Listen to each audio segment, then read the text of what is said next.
Cette vidéo est sponsorisée par ADN. Attendez, un sponsor qui a un rapport avec le thème de la vidéo? C'est trop beau pour être vrai. Bon alors, ça faisait un moment que j'avais pas parlé d'animé, non? Je sais pas si vous avez vu les animés que j'ai chroniqués, mais ils datent presque tous de mon adolescence. Alors que moi, j'étais même pas né quand c'est sorti. Je suis vieux. Clairement, il faudrait que je rattrape cette inculture. Si seulement il existait une plateforme qui propose plus de 600 films et séries d'animation pour un prix modique. ADN ou Animation Digital Network est une plateforme française dédiée à l'animation japonaise, mais aussi française. Wakfu, Code Lyoko, Dead Cells Immortalis, Last Man, et même Donkey Kong Country. Je voudrais comprendre ce qui se passe. Moi aussi, Donkey. Moi aussi. Mais ADN, c'est aussi évidemment des animés japonais. Et il y a vraiment énormément de choix. Sans déconner, la moitié des sujets que j'ai traités sont sur ADN. Sword Art Online, Beck, Akira, Gurren Lagann, Promare, GTO, People Black. Ça valait le coup d'essayer. Mais ADN ne se contente pas de rediffuser les bonnes VF des autres, ils produisent aussi les leurs. Je pense à Call of the Night, je pense à Witch Watch. Comment tu dis? Wouf Wouf, dont le doublage ADN compte au casting Maxime Donnet, la voix de Mr Beast. Vous savez, j'ai fait une vidéo dessus. Mais si! Elle est dans votre playlist à regarder plus tard. Et je ne parle pas évidemment de le animé de 2024 dont tous les réseaux parlent, le fameux Dandadan avec sa VF dont je n'entends que du bien. Et d'ailleurs, tu vas faire une vidéo sur Dandadan et ses deux VF? Possible, peut-être. Ça dépendra de combien de fois vous cliquez dans le lien en description. ADN est disponible sur beaucoup de plateformes, genre tout ça. L'abonnement est à 6,99 € par mois avec un tarif dégressif au fur et à mesure. N'hésitez plus à cliquer sur le lien dans la description, en plus les 14 premiers jours sont gratuits. Merci à ADN d'avoir sponsorisé cette vidéo qui parle d'animé. Il faut croire que tout cela était inscrit dans notre contrat de partenariat. ADN. Parce qu'en fait les gens ils s'attendaient à... Oui, j'avais compris. Je mets les pieds où je veux, Little John. Et c'est souvent dans la gueule.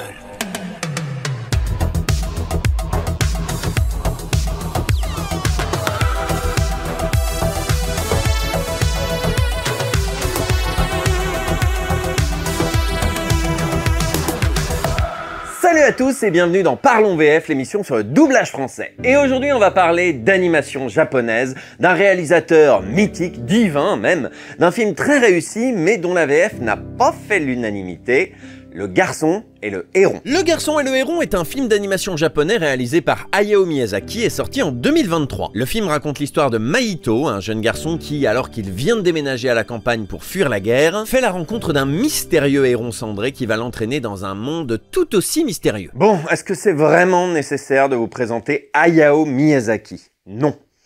Mais je vais quand même le faire pour les 0,1% des spectateurs de ma chaîne qui ont plus de 65 ans. Salut mamie. Alors Hayao Miyazaki est un réalisateur japonais et accessoirement un dieu vivant, cofondateur avec son ami Isao Takahata du célèbre studio Ghibli. Et pour fixer ça une bonne fois pour toutes, oui, on dit Ghibli. Ghibli. Un studio mastodonte de l'animation japonaise qui a produit moult chefs-d'œuvre comme Le Château dans le ciel, Mon voisin Totoro, Princesse Mononoke, Le tombeau des Lucioles, Porco Rosso, Le voyage de Chihiro, bref, que des chefs-d'œuvre sauf toi.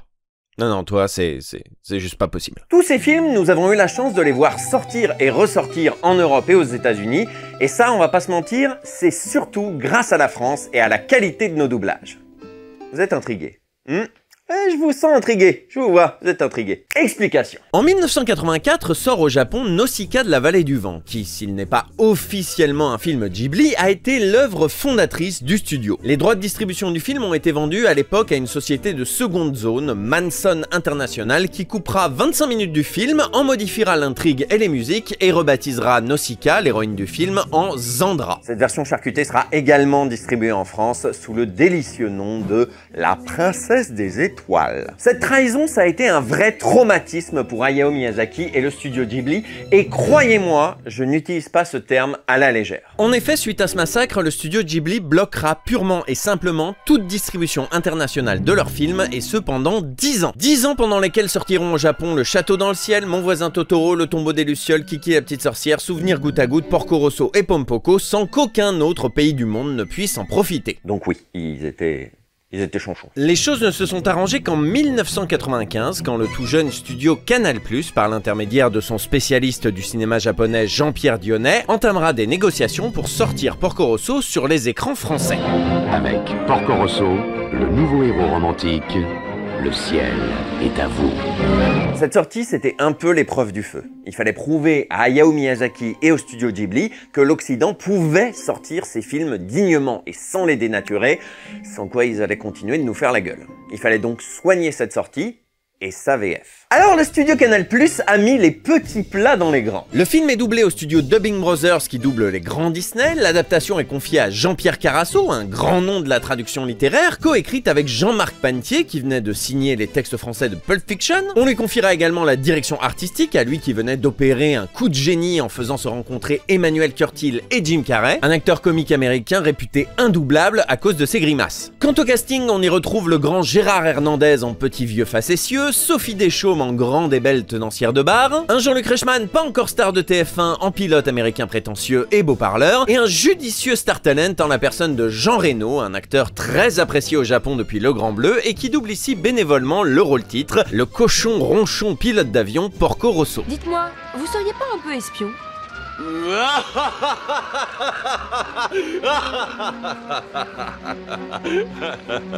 Espion, moi. Avec mon physique, j'aurais du mal à passer inaperçu, vraiment. Et c'est parce que cette VF a été impeccable que le studio Ghibli a recommencé petit à petit à ressortir ses films à l'international. Un petit Tombeau des Lucioles par ici, un petit Totoro par là, jusqu'au fameux accord entre Ghibli et Miramax puis Disney qui distribuera à l'international via sa filiale Buena Vista les nouveaux films du studio tout en ressortant les anciens. Et c'est grâce à ça qu'aujourd'hui on peut voir en France et dans le monde tous les films du studio Ghibli. Mesdames, messieurs, bonsoir. Bonsoir madame. Donc merci Canal+, merci Jean Reno, merci la France, vive la France. Disney a donc sorti et ressorti pendant 15 ans au cinéma et en DVD les films des studios Ghibli, y compris Nausicaa dans sa version d'origine, occasionnant quelques doubles doublages dont on aura peut-être l'occasion de reparler dans de futures vidéos. Et tous les doublages des films Ghibli ont bénéficié pendant cette période Disney du même soin que celui de Porco Rosso, supervisé et incarné par des gens qui ont acquis petit à petit la confiance du studio. 4 films ont été confiés à Mathias Kozlowski et 11 à Jean-Marc Pantier. S'il n'y a pas eu d'autres star talent comme celui de Jean Reno, on a pu découvrir dans ces VF des jeunes comédiens débutants comme Florine Orphelin, Donald Renew, Olivier Martret, Manon Azem et bien évidemment Adeline Chetaille, choisie sur Kiki la petite sorcière par Hayao Miyazaki lui-même. Et ça, c'est un petit peu la classe. En septembre 2020, le studio Ghibli annonce la fin de sa collaboration avec Disney et le début d'une nouvelle collaboration en France avec le distributeur Wild Bunch. Wild Bunch, c'est un distributeur cinéma plutôt spécialisé dans le cinéma français et art et essai. Ils ont distribué des films renommés comme Le Labyrinthe de Pan, La Vie d'Adèle, La Loi de Téhéran, Old Boy, La Part des Anges, Paranormal Activity. Attends, quoi? En termes d'animation japonaise, ce sont les distributeurs de Belle et Mirai ma petite sœur de Mamoru Hosoda, mais aussi de The First Slam Dunk et de La Tortue Rouge qu'ils avaient coproduit avec le studio Ghibli justement. Ils avaient également déjà distribué d'autres films non Ghibli de Isao Takahata comme Qui est la petite peste ou Horus Prince du Soleil. Donc a priori des partenaires de confiance. Sauf que Wild Bunch, ils ont aussi un collaborateur privilégié en termes de doublage. Eh oui, vous l'aviez vu venir, hein. Un de leurs directeurs artistiques fétiches, c'est Hervé Ikovic. Ah bah non. Si. Ah bah non. Si. Ah bah non. Si. Ah bah non, non, non, non. Si.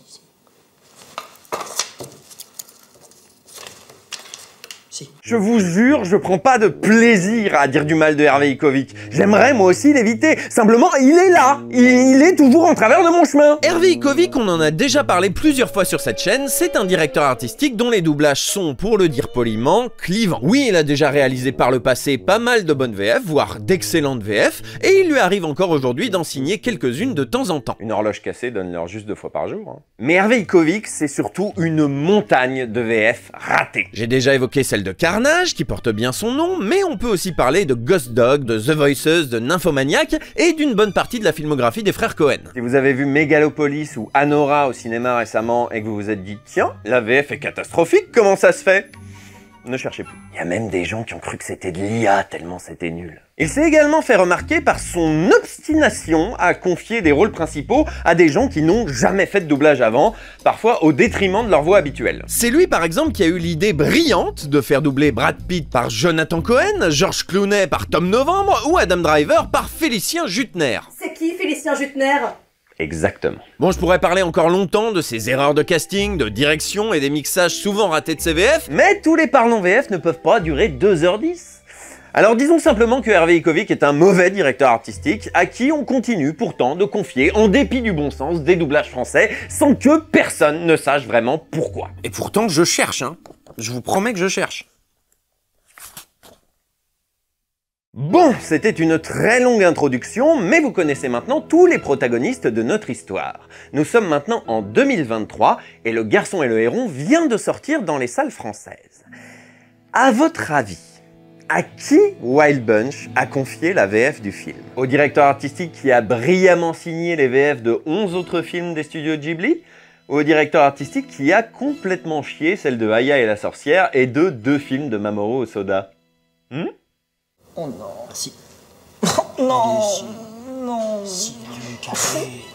Le Garçon et le Héron a donc été confié au studio Deluxe et plus précisément à Deluxe by Hervé Ikovic. Ouais, ce mec a créé un label à son nom, après que son studio Alter Ego soit tombé en liquidation judiciaire. Il signe donc la direction artistique assistée de Maud Casari, une jeune comédienne dont je ne sais pas grand chose. L'adaptation est signée Isabelle Odino, autrice de doublage et de sous-titres, qui a travaillé plusieurs fois avec Hervé Ikovic. Elle a travaillé à partir d'une traduction japonaise de Shoko Sandoval. Les enregistrements et le mixage ont été confiés à Marim Oksa. Y a pas eu de montage? Ok. Lorsque le film est sorti, je l'ai d'abord vu en VOST, puis j'ai décidé de le voir une seconde fois en VF, après avoir lu énormément de commentaires négatifs sur ce doublage. J'y suis allé sans a priori, en me disant que peut-être certains détestaient cette VF par principe, par automatisme contre Hervé Ikovic, qui avait déjà signé des bons doublages. J'ai laissé à Hervé Ikovic le bénéfice du doute. J'aurais pas dû. Pas du tout. Commençons par l'adaptation de Isabelle Odino, qui a également signé les sous-titres du film. Ce qui n'est pas si courant que ça. Écrire des sous-titres et écrire du doublage, c'est vraiment 2 activités différentes avec des contraintes et des méthodes de travail très différentes. Du coup, c'était assez bizarre de voir les sous-titres et le doublage exprimer parfois des idées différentes, mais on y reviendra. J'ai trouvé les textes français plutôt corrects. J'ai des reproches à faire à certains dialogues, mais c'est difficile de dire si c'est plutôt la faute des textes ou des comédiens, ou des deux. Ou du directeur artistique. Par exemple, un des problèmes récurrents de ce doublage, c'est la surarticulation. Quand un comédien ou une comédienne interprète un dialogue, à moins d'un parti pris artistique précis, il ou elle doit le faire de façon naturelle, orale. Cette oralité passe par des élisions, des liaisons, des syllabes plus ou moins appuyées selon la phrase et le contexte. Bref, on ne s'attend pas à ce que le personnage exprime chaque syllabe avec la même force tel un robot. C'est fou ce que tu as grandi. Je ne t'ai vu qu'une seule fois et tu étais encore qu'un tout petit bébé. Il me fait penser à celui que ma mère faisait quand j'étais petit. Je sens que la pierre est en colère. Si j'étais toi, je n'entrerais pas. Tu n'as qu'à mettre un petit bout de bois. Je ne l'ai jamais vu faire ça. D'habitude, il ne vient pas voler jusque sous le porche. Tu m'étonnes que les gens croient que c'est un doublage fait par IA. Alors comme je l'ai dit, ce genre de ratage, on l'attribue souvent plutôt aux comédiens et aux comédiennes. Et c'est ce que j'ai fait au début. Le truc, c'est qu'il y a d'autres dialogues dans le film qui, même s'ils sont mieux interprétés, manquent tellement de naturel que ça en reste gênant. L'heure est venue pour moi de te dire que je ne suis ni ton ami ni ton compagnon. Là, parce que là, t'as le rapport à l'enfance. Trop long. Ouais, trop long. Hein. La longueur des phrases, c'est une difficulté fréquente dans le travail d'adaptation, et particulièrement avec le japonais. Les phrases japonaises sont parfois très longues pour exprimer des idées très simples, ce qui peut forcer les adaptateurs à enrichir l'idée d'origine ou à rallonger artificiellement le dialogue français. Et ça peut être fait avec plus ou moins de subtilité.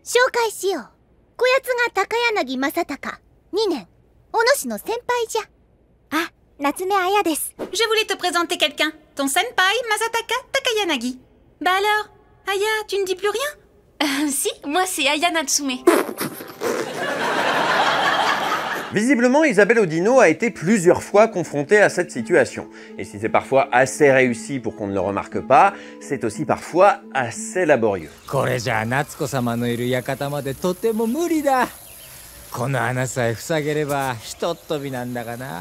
Comme c'est dommage, j'aurais bien aimé pouvoir t'accompagner jusqu'à Natsuko. Ce qui serait formidable, c'est que quelqu'un me bouche ce trou, je pourrais à nouveau voler. Encore une fois, je comprends qu'il faille prolonger certains dialogues quand le plan traîne en longueur, mais certaines répliques comme celle-ci manquent vraiment de naturel, et l'articulation monosyllabique du comédien n'aide pas. On va être obligé de traverser le jardin pour accéder à la maison et arriver jusqu'à Natsuko.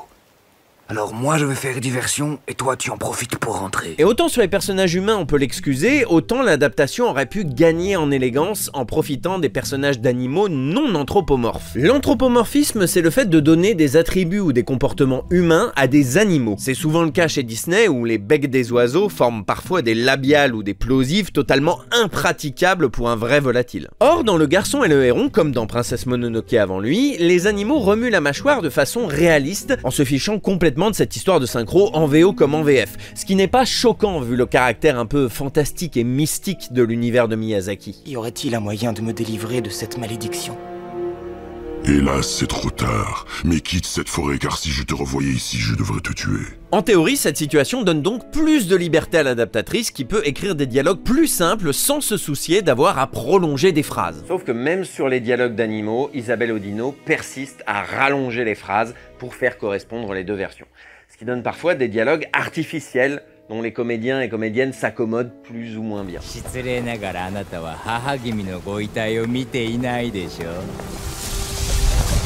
D'ailleurs, pardonne-moi d'être aussi direct, mais tu n'as jamais vu la dépouille de ta mère.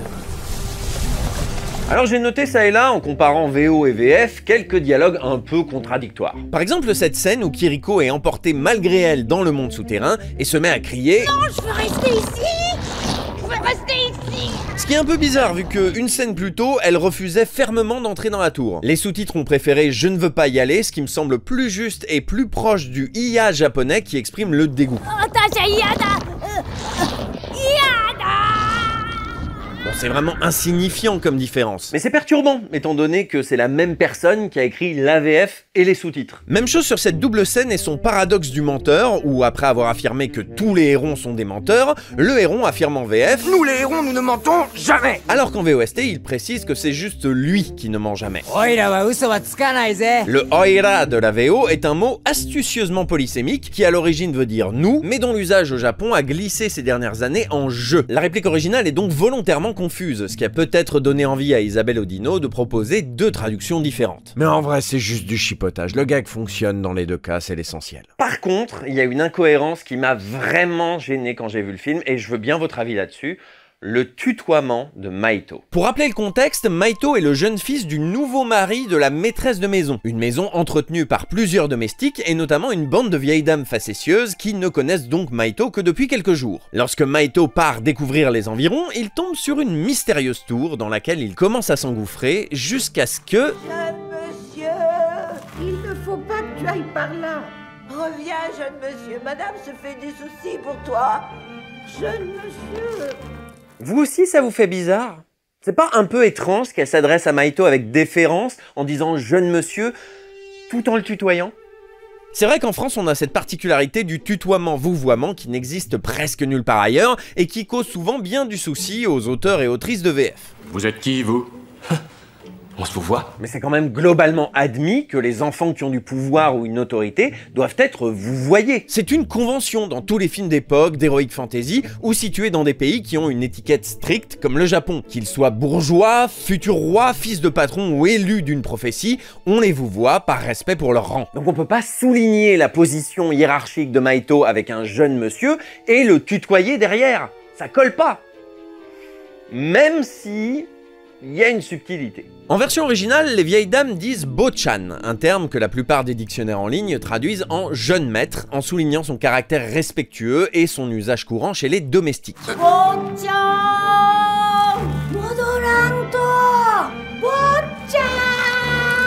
Mais il y a aussi des gens qui soulignent que c'est plus compliqué que ça. Notamment cette vétubeuse prof de japonais. It's hard to, choose the right word and put it on display. I understand that. It's almost impossible to find the equivalent because of the cultural differences and subtle nuances. It's really hard. Alors pourquoi ce cas est particulier? Eh bien, j'ai posé la question à Lex Tutor et voilà ce qu'il en dit. Yo les gens, c'est Lex, spécialiste de japonais aujourd'hui apparemment. À l'origine, le mot Bochan, c'est un simple diminutif affectueux construit autour du caractère beau qui désigne historiquement un quartier urbain organisé en petites cases régulières, puis par extension une maison, une pièce et finalement au Japon, la résidence d'un moine. De là vient le mot Bo-san, le moine, et Bozu pour désigner un homme à la tête rasée. Non, pas moi, j'ai pas la tête rasée. Par métonymie et analogie visuelle, le mot finit par désigner un jeune garçon à la tête ronde et nue, un petit bozeux, un bochan, autrement dit, un gamin. Mais bochan, c'est pas n'importe quel gamin. C'est le fils de bonne famille, le petit maître, celui qu'on sert, qu'on protège, qu'on élève dans un cocon. Il y a une certaine tendresse dans le mot bochan. Mais il y a aussi autre chose. Cette autre chose, c'est la distance sociale marquée par les domestiques, les nourrices, les anciens lorsqu'ils l'utilisaient, la distance avec un infantile dominant élevé dans la ouate des privilèges inconscients du monde réel. Bochan, c'est le jeune homme bien né, le futur chef de famille, oui, mais c'est aussi par extension celui qui hérite sans comprendre. C'est celui qui a de bonnes manières, mais qui témoigne aussi d'une intelligence molle. Comme le protagoniste du roman Bochan de Natsume Soseki que tous les Japonais connaissent et qui continue d'irriguer encore aujourd'hui cet imaginaire autour du terme Bochan. Bref, Bochan c'est affectueux, mais le terme porte aussi avec lui cet imaginaire du bourgeois qui croit bien faire, mais qui ne voit pas les rapports de pouvoir dans lesquels il est pris. C'est l'enfant trop aimé qui reste un enfant, un maître sans autorité, un dominant sans compétence. Vous l'aurez compris, le terme bochan est à la fois respectueux et irrévérencieux. Donc l'idée de faire dire jeune monsieur tout en conservant le tutoiement, c'est très cohérent. Mais cohérent, ça veut pas dire satisfaisant. Le spectateur qui voit le film en VF, il a pas regardé la VO. Il connaît pas le mot bochan, et même s'il le connaissait, il a pas un Lex Tutor sous la main pour lui expliquer l'ambiguïté de ce terme. Donc il va juste se dire « Eh, c'est trop bizarre! Pourquoi il le tutoie et il l'appelle monsieur en même temps ?» Dans un livre, le traducteur pourrait mettre une astérisque ou une note de bas de page pour indiquer cette ambiguïté. Mais dans un doublage, on doit choisir. La version anglaise a choisi d'utiliser Sonny, un terme plutôt affectueux et familier, genre « mon petit », ce qui n'est pas si choquant que ça, étant donné l'âge de Maito. La VF aussi aurait dû choisir. Soit assumer cette familiarité en appelant Maito fiston ou gamin. Gamin! Gamin! C'est pourri, gamin! On va pas rester seul dans ce bois, hein! Soit assumer la déférence et instaurer le vouvoiement. Mélanger les deux, c'est plus précis et plus rigoureux, certes, mais ça n'est ni naturel ni oral. Et en VF, c'est ça qui compte le plus. Mais j'y reviendrai. Pour l'heure, parlons du casting. Maito est doublé en français par Gavril Dartevel, âgé de 16 ans à l'époque, sans expérience dans le doublage, mais célèbre pour avoir joué Toto dans le film Les Blagues de Toto. J'ai aucun commentaire à faire. Le héros est incarné par Patrick Vion, dont c'est également la première expérience de doublage, et Natsuko, la belle-mère de Maito, est doublée par Julie Pilot, là encore c'est son premier doublage. Kiriko est incarnée dans ses deux âges par Juliette Alain, qui pour le coup a une certaine expérience de doublage. Elle a doublé Ana de Armas dans Blade Runner 2049 et À couteau tiré, mais elle a aussi beaucoup travaillé avec Hervé Ikovic sur des films comme Inside Llewyn Davis, La part des anges ou encore Licorice Pizza. Imi est doublée par Pauline Bell, qui a elle aussi déjà fait du doublage mais surtout chez Hervé Ikovic, et Soichi, le père de Maito, est doublé par Dimitri Rato, plus expérimenté, mais aussi un régulier des plateaux de Ikovic. Alors, déjà, première remarque, sans descendre, première remarque, ça pue. Alors j'aimerais mettre tout de suite quelque chose au clair. Je n'ai en principe rien contre le fait d'inviter sur des plateaux des comédiens qui découvrent le doublage. Le fait d'avoir des nouvelles voix, parfois atypiques, ça peut être l'occasion de belles surprises. J'avais parlé par exemple dans ma vidéo sur Princesse Mononoke de mon coup de cœur pour André Chomeau en Jiko. Des doublages dans sa vie, il en a fait 4. Et puis il y a les exemples connus de Star Talent réussis, notamment Franck Dubosc dans Le Monde de Nemo, qui a conquis le cœur de nombreux spectateurs malgré son inexpérience. Et puis c'est aussi le parti pris de la VO. La plupart des acteurs originaux n'ont jamais ou quasiment jamais enregistré des voix pour des films d'animation. Donc vraiment, sur le principe, j'ai rien contre. Mais faut bien les former à l'exercice, et bien les choisir, et bien les diriger. Et Hervé Ikovic veut faire aucun des trois. Commençons par Maito, un héros d'apparence plutôt impassible. C'est un garçon, c'est la guerre, il est en pleine période de deuil, donc il intériorise énormément ses émotions. Et c'est pas forcément facile à jouer. L'image montre un héros atone, inexpressif, un peu placide. Le défi en VF est donc de ne pas jouer la placidité et surtout de ne pas sous-jouer, mais au contraire de transmettre une intensité, une inquiétude, un étonnement ou une détermination avec retenue et uniquement par la voix. C'est pas simple, mais c'est possible. Dans Princesse Mononoke par exemple, Cédric Dumont incarne un personnage condamné, parcourant le monde tel un fantôme, mais bien vivant et sensible. Est-ce que vous avez déjà vu cette pierre ? Elle a brisé les os d'un sanglier géant qui attaquait mon village. Elle a pourri sa chair et a fait de lui un monstre. J'ai dû l'abattre. J'ai tué cette bête et depuis, sa malédiction me poursuit. Je suis condamné à mourir. Pourquoi es-tu venu jusqu'ici? Dis-moi quelles sont tes intentions. Porter sur le monde un regard sans haine. C'est tout. Dans Le Voyage de Chihiro, quand Donald Renew double les faces désincarnées de Haku, on entend la distance et la froideur du personnage et pas un manque de conviction du comédien. Haku, est-ce que... Trêve de bavardage. Et tu es prié de m'appeler Messire Ako. Après avoir mangé 3 jours ici, l'odeur disparaîtra. Après ça, si elle ne fait pas votre affaire, faites-la rôtir ou bouillir, peu importe. Hélas, dans Le Garçon et le Héron, on est plutôt sur du sous-jeu. Je m'appelle Maito. Vous êtes le grand-oncle? C'est vous qui êtes le maître de la tour? Je me rends bien compte que ce monde est très différent de celui d'où je viens. Mais je vois qu'il y a aussi beaucoup de points communs. Vous savez s'il y a quelqu'un qui s'appelle Natsuko ici? Je dois absolument la trouver. Ces blocs devraient être en bois. Pas en pierre funéraire. Ils sont malveillants. Moi, la Kiriko que je connais, c'est une vieille femme, comme ses poupées. Ouais. Bon, viens manger, dépêche-toi. Gavril Dartevel a quelques phases de colère et d'émotion réussies, peut-être justement parce qu'elles ne sont pas retenues. Mais la plupart du temps, Maito semble désincarné, mécanique, monocorde. Tout ça manque de conviction, et cette manie de surarticulation n'aide pas. Ça te fait mal? Pourtant, j'ai à peine tiré dessus. Il faut pas forcer, sinon ton bec va se casser. Ah bon? Pourtant, tu as dit que tu allais manger mon cœur. Alors certains vont me dire, oui, mais en VO, il joue comme ça aussi.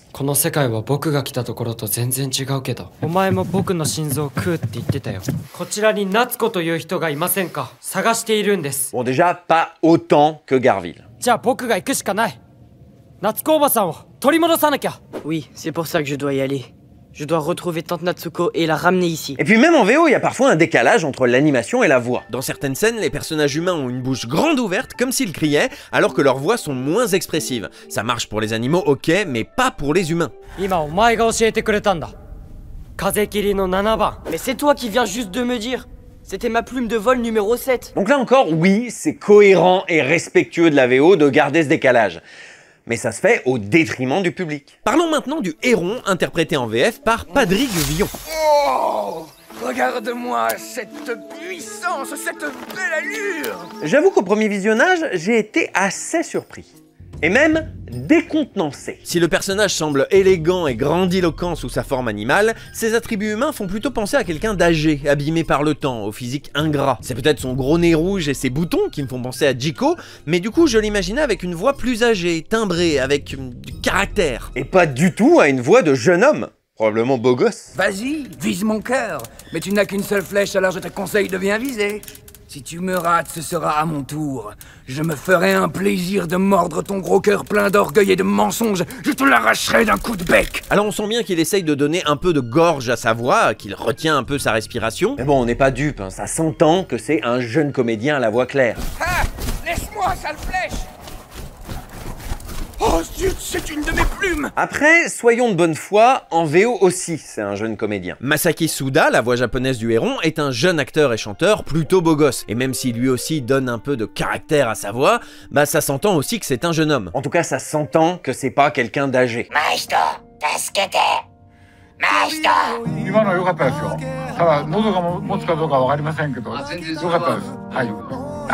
Donc ce choix de Patrick sur le Héron, même si c'est déstabilisant au début, on finit assez rapidement par s'y faire. On s'y fait d'autant plus facilement que c'est une performance plutôt honnête, surtout pour ce qui est apparemment une première expérience de doublage. Et la transgression que tu viens de commettre leur a fourni un prétexte. Quelle transgression?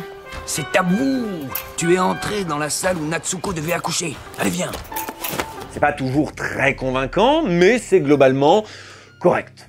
Et surtout, ça se tient tout le long du film. Contrairement à Kiriko. Le personnage de Kiriko est particulier. C'est l'une des grand-mères au service de la maison et c'est la moins commode de la troupe. Si ces 7 vieilles dames étaient les 7 nains, Kiriko serait grincheux. À la moitié du film, Maito redécouvre Kiriko, plus jeune, plus vive, plus téméraire. Elle est donc présente dans le film à 2 âges différents. Face à cette situation, il y a 2 options. Soit confier les 2 Kiriko à une seule comédienne avec une large palette de voix et capable d'interpréter les 2 âges avec la même crédibilité, soit engager 2 comédiennes différentes pour incarner les 2 faces de cette pièce. La VO a choisi d'engager une seule comédienne, Ko Shibasaki, pour jouer les 2 Kiriko. Et j'imagine que, par souci de cohérence avec la VO, une fois de plus, Hervé Ikovic a fait le même choix en confiant les 2 Kiriko à Juliette Alain. Juliette Alain, comme je l'ai dit, est l'une des interprètes les plus expérimentées de l'équipe et ça s'entend. Elle a quelques moments de faiblesse, mais globalement, elle est convaincante en jeune Kiriko. Comment tu sais que je m'appelle Kiriko? C'est bizarre, je t'ai pas dit mon nom. C'est bon, on a attrapé le vent. Tu peux venir t'asseoir. Quand ils sont à maturité, ils s'envolent.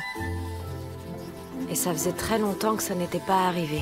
C'est un talisman, emporte-le avec toi. Tu crois qu'on se reverra un jour? Ça, je ne sais pas. Le problème, c'est qu'elle sait pas du tout faire des voix de vieille. Et au milieu de toutes les autres vieilles qui ont des vraies voix de vieilles, on la grille à des kilomètres. J'ai l'impression que tu n'apprécies pas tellement notre cuisine, Maïto.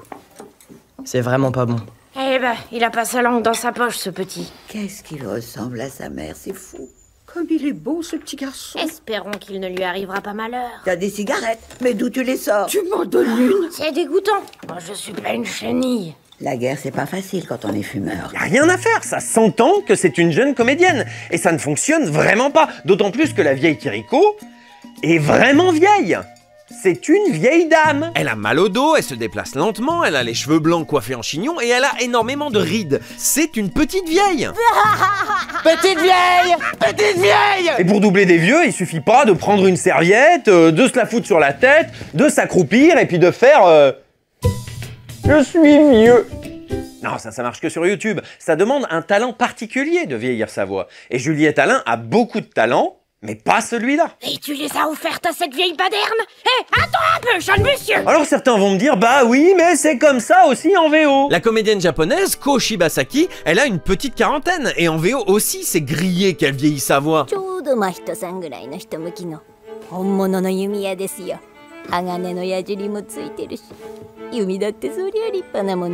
Bon alors déjà, c'est quand même beaucoup plus convaincant en VO qu'en VF.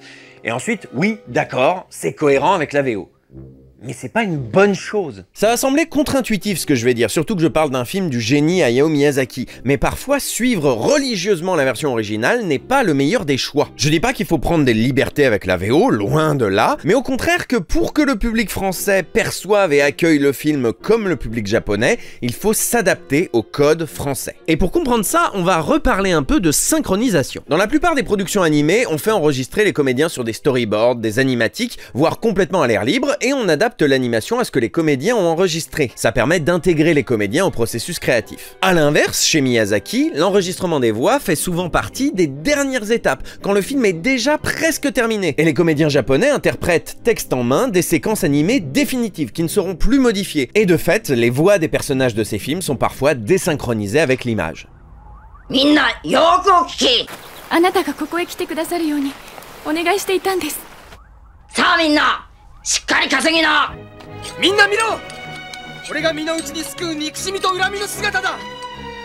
肉を腐らせ、死を呼び寄せる呪いだ。Alors ça n'est pas gênant pour le public japonais parce que Miyazaki n'est pas le seul à faire ça, mais pour le public français, c'est gênant parce que la bande rythmo nous a habitués en bientôt un siècle à une synchronisation des lèvres précise. Ici le capitaine, écoutez bien. Et si on décidait pour imiter la VO d'ignorer la synchronisation bouche-voix, certes on serait plus proche de la démarche du réalisateur, mais le public français ayant des critères d'appréciation différents du public japonais, il y aurait une gêne, un rejet qui altérerait la réception du film. Et c'est pour ça que même si vu de loin ça semble absurde, savoir quand s'adapter pour ne pas trahir le film est l'une des clés d'un bon doublage. Et ça demande un savoir-faire. Regardez bien, regardez tous à quoi nous ressemblons lorsque la haine s'empare de nous. Moi, elle me ronge le bras, et elle finira par me dévorer vivant. Je dis pas que la VO du Garçon et le Héron est ratée, ni même imparfaite. J'ai quand même pas autant de culot que ça. Je dis simplement que vouloir à tout prix reproduire ses choix n'est pas une vertu. Et que si ça se fait au détriment de la qualité de la VF, il vaut mieux proposer autre chose. Restons dans les Miyazaki et parlons du Château ambulant. Un autre film du réalisateur dans lequel un personnage apparaît à deux âges. Sophie, l'héroïne, est présente à la fois en jeune femme et en vieille dame. En VO, là encore, une seule comédienne double les deux Sophie, Chieko Baisho, âgée à l'époque de 60 ans, qui camoufle autant que possible son âge dans ses phases de jeunesse et l'embrasse pleinement dans ses phases âgées.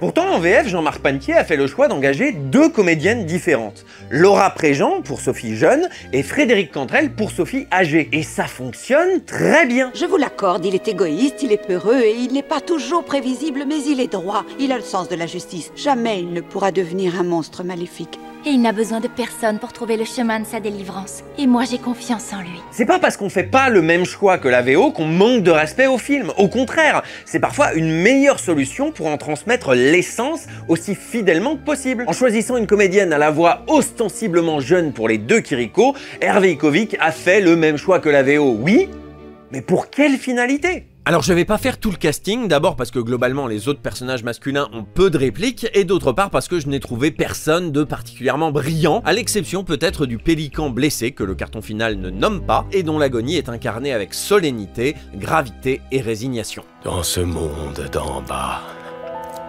la mer est maudite. Sinon, il y a un autre choix de casting judicieux dans cette VF, c'est Aiko, la vieille domestique, jouée par, tiens, Frédéric Cantrell, dont j'ai parlé tout à l'heure. Comme quoi, caster des voix âgées sur des personnages âgés, c'est pas une si mauvaise idée que ça, visiblement. Je vais conclure ce tour des personnages avec Imi et Natsuko, doublés par Pauline Bell et Julie Pilot. Bon, ce sont deux jeunes comédiennes, dont une qui n'a jamais fait de doublage avant, donc je vais essayer de pas m'acharner sur elles. Mais soyons honnêtes, elles ne sont jamais justes. Maintenant, c'est moi qui vais être ta maman, mon petit Maito.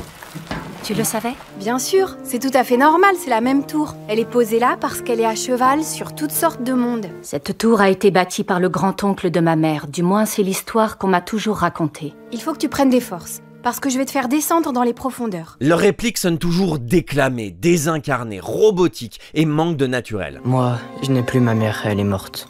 Ah oui, la mienne aussi. Moi j'ai de la peine pour ces gens qui sont morts là-bas. Sans parler de ce problème récurrent de surarticulation, peut-être hérité du théâtre, je sais pas. En tout cas, ça ne fonctionne jamais. Quand j'ai pris des notes devant le film, j'avais envie de m'arrêter sur chaque réplique. C'est catastrophique.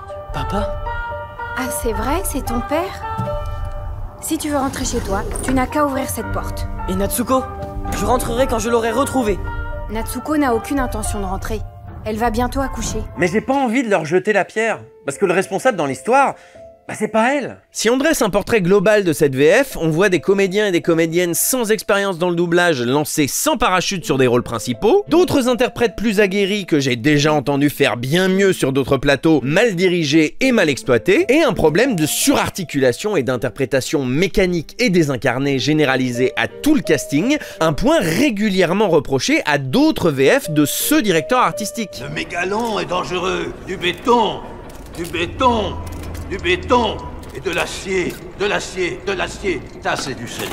Le problème, c'est pas les interprètes, c'est celui qui les a choisis et dirigés. Le grand-oncle t'attend, il voudrait te parler. Oui, je sais. Je vais y aller. J'ai un mauvais pressentiment. Tu n'es pas obligé. Allons-y. Oh là là là là. Alors au final, faut-il voir Le Garçon et le Héron en VF? Bien sûr que non! Bien sûr que non, c'était une évidence. C'était sûr depuis le début que ça allait être mauvais. Je ne comprends pas pourquoi j'ai bêtement essayé d'y croire. Et surtout, je ne comprends pas pourquoi on continue, encore et toujours, de faire appel à Hervé Ikovic pour doubler des grands films de grands auteurs. Pourquoi? Je cherche, je vous jure que je cherche. Globalement, c'est pas la pire VF de Hervé Ikovic, mais c'est loin d'être satisfaisant. Les comédiens sont mal dirigés, à l'évidence, mal castés pour certains, plusieurs choix de l'adaptation sont bancals, et j'ai l'impression que tout ça est fait au nom d'une supposée cohérence absolue avec l'œuvre originale. Et ironiquement, le résultat de tout ça, c'est que Le Garçon et le Héron devient le premier et unique long métrage de l'impeccable filmographie de Hayao Miyazaki à avoir une VF de merde. Quelle immonde déveine! Alors pourquoi continuer encore et encore de faire appel à Hervé Ikovic alors que son incompétence est notoire? Pourquoi ne pas avoir fait appel à des gens qui avaient déjà de l'expérience sur des films de Hayao Miyazaki? Honnêtement, quand les choses noient d'évidence, comme ici, s'il vous plaît, faites l'effort de les voir de vous-même, hein? On ira beaucoup plus vite. À vrai dire, j'aurais bien aimé en parler avec quelqu'un de chez Wild Bunch, pour évoquer et expliquer ses choix. Quand j'ai préparé cette vidéo, j'ai contacté Sylvie Prouvoyeur, qui était responsable du projet, et je lui ai proposé de lui donner la parole pour évoquer les choix qui avaient été faits sur cette VF. En somme, je lui ai proposé un droit de réponse. Son mail de retour ne contenait aucun texte, simplement une capture d'un de mes tweets où j'expliquais, argument à l'appui et sans agressivité, ce qui ne fonctionnait pas dans la VF du film. C'est plutôt hostile, je trouve, comme réponse, non ? C'est juste moi? J'ai l'impression qu'avec ce mail, on veut me faire comprendre que les gens qui supervisent ces VF n'ont pas de compte à rendre au public, alors que c'est précisément pour eux qu'on commande des doublages. Si les gens ils voient ça... Oui, mais les gens... Un doublage, ce n'est pas une pure œuvre d'art romantique, réussie ou non, dont la seule appréciation est laissée au public. Une VF a aussi une fonction de transmission, un rôle à jouer. C'est un peu comme une chaise, on peut la trouver belle ou moche, mais il faut au moins qu'on puisse s'asseoir dessus. Le doublage, comme le cinéma, c'est un mélange d'art et d'artisanat, et il ne suffit pas d'avoir une sensibilité artistique. il faut aussi un savoir-faire. Hervé Ikovic a su parfois s'entourer d'artisans doués dans tous les corps de métier et ça l'a sans doute aidé à produire pendant un temps d'excellentes VF. Mais lui-même n'a aucun savoir-faire, rejette même ce savoir-faire, comme un cadre standardisé duquel il faudrait s'affranchir. Sauf que quand on s'affranchit de toutes les règles et quand on n'a aucun savoir-faire, bah on produit des mauvaises VF. Pose pas de questions, prends ton téléphone et tu l'appelles. Ok, Tom. Tom, Annie est là. Salut, Tom. Avec 3 mecs. Fanny. Est-ce que t'as vu Vania aujourd'hui? Ouais, Non, mais avant, pas aujourd'hui, non. Confier un doublage à Hervé Ikovic, c'est comme confier la conception d'une chaise à quelqu'un qui n'est pas fabricant de chaise. Alors ce sera un objet unique, forcément, puisque le concepteur aura travaillé librement, affranchi de tous les codes et de toutes les règles de base de la conception d'une chaise, mais on ne pourra pas s'asseoir dessus. Et c'est con, parce que c'est quand même l'objectif premier d'une chaise. Et ça, j'ai l'impression que certains distributeurs l'ont oublié. Parce que tout le monde sait que les chaises de Hervé Ikovic sont branlante et mal foutue. Alors pourquoi est-ce qu'on continue de faire appel à lui? Putain, mais je cherche! Je te jure que je...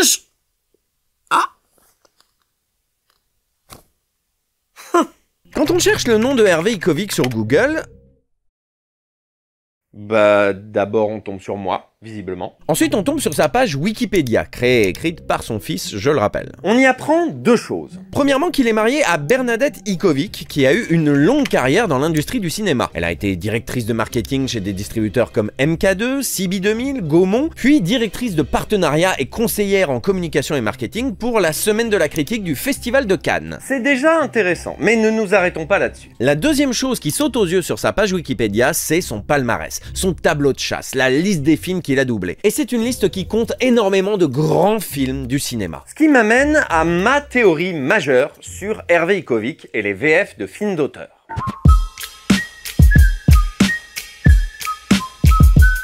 Quand je discute avec des gens qui regardent tout ou presque tout en version originale, certains m'expliquent sans malveillance que quand ils tombent par mégarde sur une VF, ils vont avoir un rejet presque instinctif. Même si la VF est réussie, ils perçoivent un décalage, comme un défaut par rapport à ce qu'ils connaissent, et ça crée d'emblée une gêne. Et c'est normal, quand on n'a jamais regardé de VF, le premier contact il peut être violent. Et je pense que pas mal de lieux communs du genre toutes les VF sont nulles viennent en partie de ce décalage. Prenons quelqu'un qui n'écoute jamais de death metal, un style musical pas forcément très accessible au premier contact. Si on lui fait écouter un morceau de death metal pour la première fois, que le morceau soit bon ou mauvais, il y a des chances qu'il nous disent « Bah moi j'aime pas, mais c'est parce que j'aime pas le death metal. Mais pour des gens qui aiment ça, oui j'imagine que c'est bien. » Vous voyez où je veux en venir ?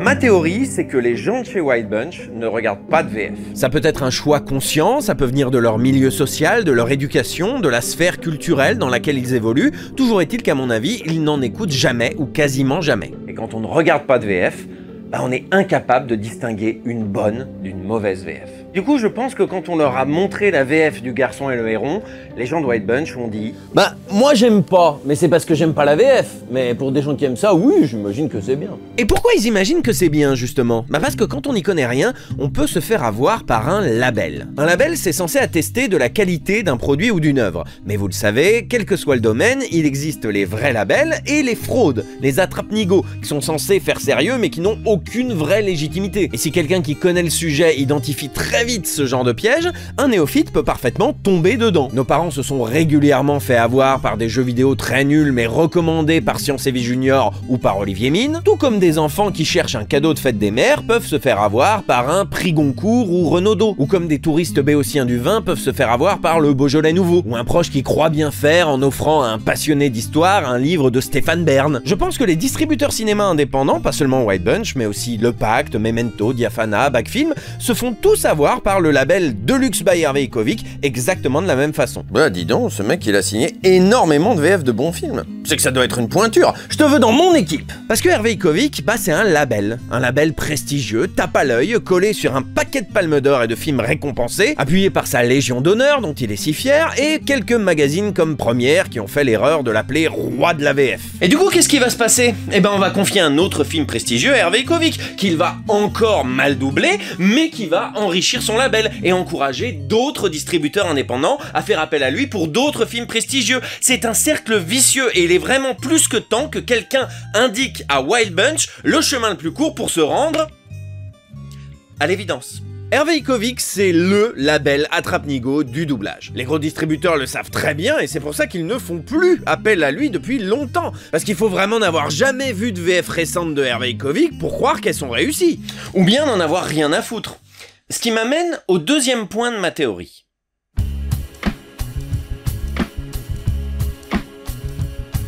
Pour expliquer cette théorie, je vais raconter une petite anecdote.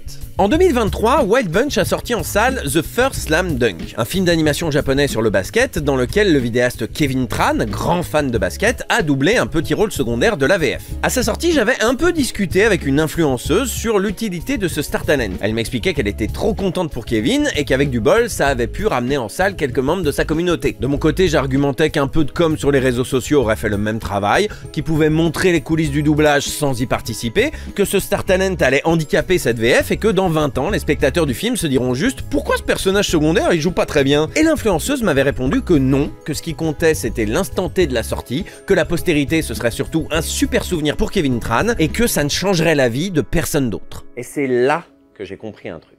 Pour les gens qui ne regardent que de la VO, et donc probablement pour les distributeurs indépendants, ce qui passe à la postérité, c'est le film et rien d'autre. Le film en VO. Le doublage français du film ne compte pas, il ne fait pas partie de l'équation. Ce que les gens, les vrais cinéphiles vont retenir du film, c'est la VO. C'est une vision très snob du cinéma, très élitiste, et elle est très répandue dans certains milieux culturels. Et une bonne illustration de ça, c'est cet article sur Hervé Ikovic que la journaliste Anne Crignon a réalisé en 2007 pour le magazine Le Nouvel Observateur, un magazine dont les lecteurs sont souvent issus de ces milieux culturels. L'article commence par une scène de dîner mondain où les convives lèvent les yeux au ciel en apprenant que Hervé Ikovic travaille dans le doublage, et la conclusion est très évocatrice. Hervé Ikovic tourne un film sur le film.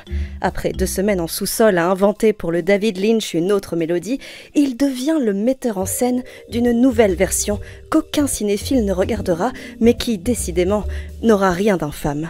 Le fait qu'aucun cinéphile ne regardera cette VF soit présentée comme une évidence synthétise parfaitement, d'après moi, cette indolence des cercles culturels cinéphiles envers la VF, soit par dédain, soit par désintérêt. Une indolence partagée, à mon avis, par les équipes de Wild Bunch. Sincèrement, le passif de Wild Bunch appuie cette théorie. Si on regarde leur catalogue en ligne, sur les 196 films étrangers qui y figurent, 120 sont sortis en salle sans VF, contre 76 en VO et VF. Sur ces 76 VF, 29 ont été produites avant que Wild Bunch n'en rachète les droits, et un nombre indéterminé par leur branche Wild Side, donc spécifiquement pour la sortie vidéo, avant d'être réexploités par Wild Bunch lors des ressorties en salle. Et ces 76 films, c'est majoritairement des films d'animation et des films de genre.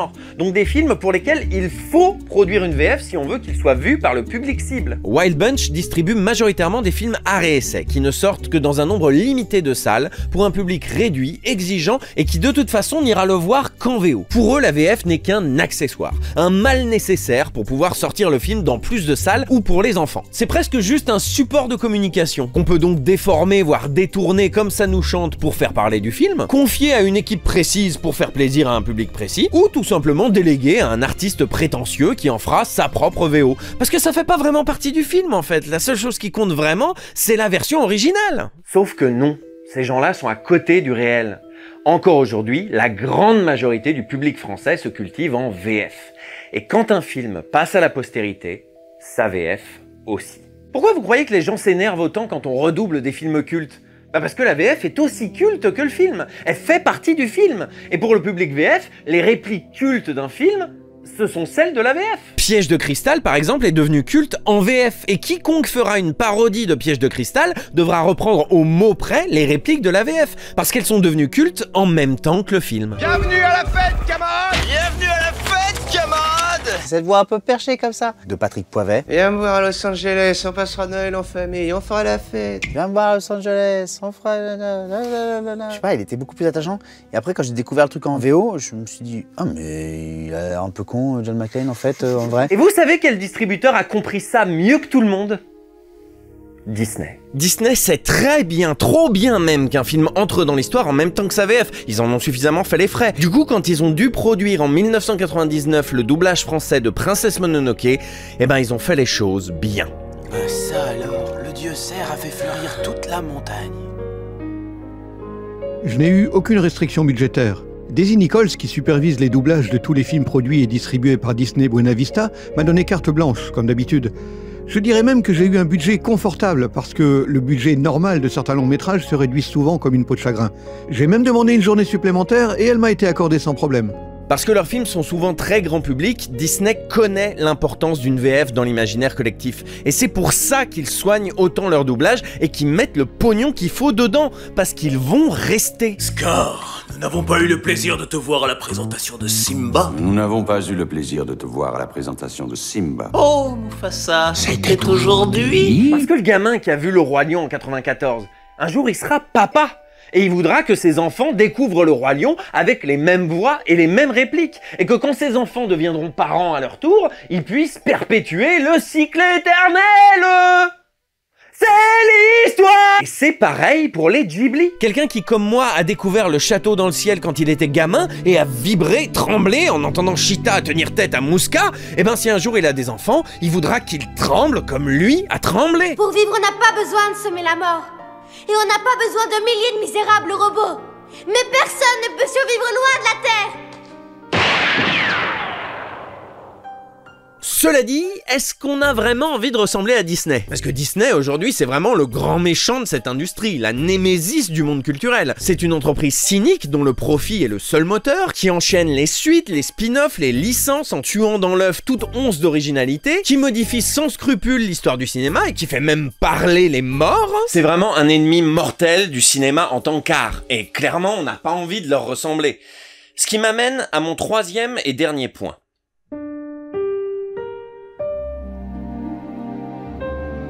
Bon, en théorisant tout ça, on s'est un peu éloigné du Garçon et le Héron, je le reconnais. Et pourtant, c'est un peu la dernière clé, selon moi, pour comprendre comment on en est arrivé là. Je l'avais déjà évoqué dans un article pour Animeland, mais pour moi, le nœud du problème, c'est comment on perçoit les films de Miyazaki. Comme des Disney ou comme des films d'auteur. Alors la comparaison Disney-Ghibli aurait de quoi faire hurler pas mal de gens tant les deux studios sont radicalement opposés en termes d'ambition, d'éthique, de stratégie de groupe, de conditions de travail et de considération de l'art cinématographique de manière générale. Ce qui est unique chez Ghibli, c'est que tout le monde se met au service d'un seul auteur. C'est une méthode qui a son intérêt. Les gens ont beaucoup d'idées reçues, surtout chez Disney. Pour eux, un seul auteur ne suffit pas à la réalisation d'un long métrage d'animation. Ils considèrent la création comme un travail collectif. Ce n'est pas notre cas. Que ce soit pour un film de Miyazaki ou un film de Takahata, toute l'équipe soutient la vision originale de l'auteur. Il n'y a pas de méthode de travail plus passionnante. Mais si on se concentre vraiment sur l'impact culturel des films du studio Ghibli au Japon, oui, il est comparable à celui des films d'animation Disney en Occident. Ce sont des films très attendus, qui coûtent très cher, qui font énormément d'entrées et qui sont devenus des marqueurs culturels majeurs. Totoro au Japon, c'est l'équivalent de Mickey et on apprend la comptine du film aux élèves de maternelle. Donc non, ce n'est pas déplacé ou abusif de comparer les productions Ghibli à des Disney et de les doubler comme des Disney. Sauf qu'en France, Disney, ça fait vulgaire. Ça fait industriel. Et on tient le cinéma de Miyazaki en plus haute estime. Miyazaki, c'est un auteur. Et c'est vrai aussi. Un auteur, c'est un créateur dont on reconnaît immédiatement la patte, qui a des thématiques récurrentes, des névroses personnelles, un univers bien à lui, des personnages typiques, un message politique et idéologique commun à toute sa filmographie. Et oui, Miyazaki est un auteur. On va quand même pas confier le doublage d'un film d'auteur à des faiseurs de blockbusters. Il faut faire appel à un autre auteur. Et c'est précisément ce qui a fait la réputation de Hervé Ikovic. Quand Hervé Ikovic crée son propre studio Alter Ego en 1991, il affiche et assume d'emblée un parti pris supposément plus artistique, plus noble, plus sensible. Les gros trucs américains genre Stallone, ça n'a pas un grand intérêt. Ce métier, ce n'est pas doubler.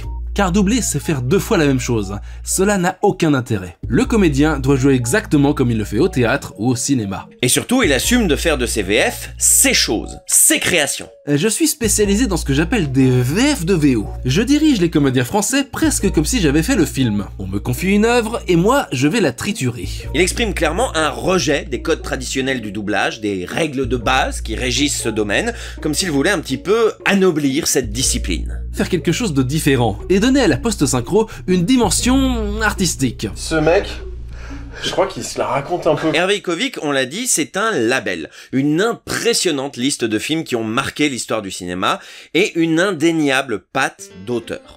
ses doublages ne ressemblent à aucun autre. Les comédiens qu'il fait travailler ne travaillent souvent que pour lui, ou majoritairement pour lui. Ses dialogues paraissent systématiquement mécaniques, désincarnés, surarticulés. Il aime beaucoup casser les habitudes des spectateurs en évinçant des voix d'acteurs pourtant très identifiées, et on le reconnaît souvent derrière des choix de casting absurdes qu'on croirait le résultat d'un pari raté avec Thierry Frémaux. Du genre, tiens, je vais mettre Julie Gaillet sur Grace Kelly. C'est marrant parce que les deux femmes se sont amourachées d'un homme de pouvoir. Hervé Ikovic est sans conteste un véritable auteur, dans le sens que tous ses doublages sont singulièrement mauvais. Mauvais d'une manière unique, parfaitement identifiable. Ça en est à un tel point que quand un spectateur averti fait la désagréable expérience d'un mauvais doublage, il peut se demander par réflexe si c'est pas un doublage de Hervé Ikovic. Hervé Ikovic, c'est le Ed Wood du doublage. Seulement le truc c'est que ce snobisme affiché, ce label « Je suis un vrai artiste » appuyé par son tableau de chasse ronflant, eh ben il a pu séduire des gens du monde du cinéma. Des gens qui ont été sensibles à sa démarche d'auteur et à son originalité, plus qu'au résultat final que de toute façon ils ne regardent pas, à en croire le Nouvel Observateur. Quand je vois la VF du Garçon et le Héron, je vois un Hervé Ikovic qui, fidèle à lui-même, invoque sa prétendue sensibilité pour faire une VF de VO. Il va engager des comédiens peu formés à l'exercice comme en VO, caster volontairement une voix jeune sur Kiriko même âgée parce que c'est comme ça aussi en VO, conserver des choix d'adaptation un peu fumeux pour reproduire l'ambiguïté de la VO, et peu importe si le résultat est médiocre. Je t'en prie, ne fais pas ça. Dis-moi où est Natsuko. Jeune monsieur, vous devriez embrocher ce méchant volatile. C'est bon. C'est toi le plus fort. L'œuvre d'origine sert ici de vague modèle, de prétexte pour satisfaire les desiderata artistiques de quelqu'un qui, plus que la VF d'un film, veut en faire une deuxième VO. Sa VO. Je dirige les comédiens français presque comme si j'avais fait le film. C'est lui qui le dit. Mais c'est pas comme ça qu'on réalise un bon doublage. Et quand je vois le documentaire sur la conception du film, quand je vois à quel point ce film est hanté par les fantômes de Hayao Miyazaki, ses amis disparus qui l'appellent à les rejoindre et à abandonner son monde terrestre absurde, et les amis toujours présents qui l'incitent à la prudence, à la méfiance. Quand je vois tout ce que contient ce film, je me dis, mais pour qui tu te prends, Hervé, pour prétendre refaire une VO d'un film aussi crépusculaire? Pour doubler le film d'un grand artiste, il ne faut pas un autre grand artiste. Ce que Hervé Ikovic n'est pas, de toute façon. Le monde du doublage, c'est un monde d'artistes, oui, mais c'est aussi un monde d'artisans. Il faut du savoir-faire. Il faut des adaptateurs, des directeurs artistiques, des comédiens, des comédiennes et des techniciens qui savent transmettre sans trahir le sens, le message, les émotions et la force d'une œuvre à tous les publics. Et ce savoir-faire, Disney France savait où le trouver parce qu'il savait distinguer les bons doublages des attrape-nigo. Je pense que Wild Bunch, par simple posture morale, se refuse de faire appel à des artisans qui doublent des Disney et préfère appeler des auteurs qui font des VF d'auteurs, de films d'auteurs. Sauf qu'en fait, Miyazaki, c'est les deux. On peut être un maître de son art, un créateur sensible et accoucher de mastodontes de l'industrie cinématographique. On peut faire des millions et des millions d'entrées avec des films très personnels. On peut être respecté à la fois par les artistes et par les studios avides de pognon. On peut créer des films sincères, personnels, engagés, porteurs de messages politiques, écologiques, des films uniques et des grands succès commerciaux. Parce que ce sont des succès, ils méritent des doublages réussis, accessibles et intemporels. Et une VF ratée, c'est une cicatrice très dure à effacer. Disney, il leur a fallu 20 ans pour que Adeline Chetaille et sa Nausicaa fassent oublier la princesse des étoiles. Alors on ne peut qu'espérer qu'un jour, un autre distributeur osera redoubler Le Garçon et le Héron et lui offrir la VF qu'il mérite, comme Disney l'a fait pour Nausicaa. Voilà, cette vidéo est maintenant terminée, je vous remercie de l'avoir suivie. Je pensais vraiment pas partir aussi loin avec Le Garçon et le Héron.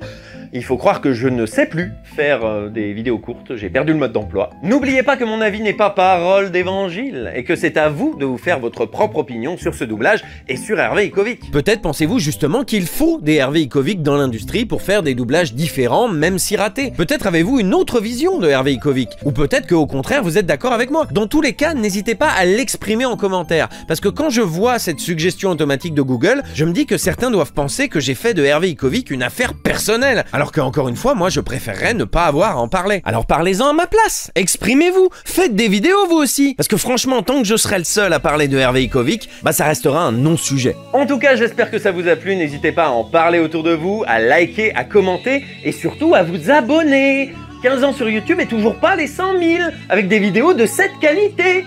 Franchement, aidez-moi à corriger cette erreur flagrante. On se retrouve très bientôt pour une prochaine vidéo. Salut!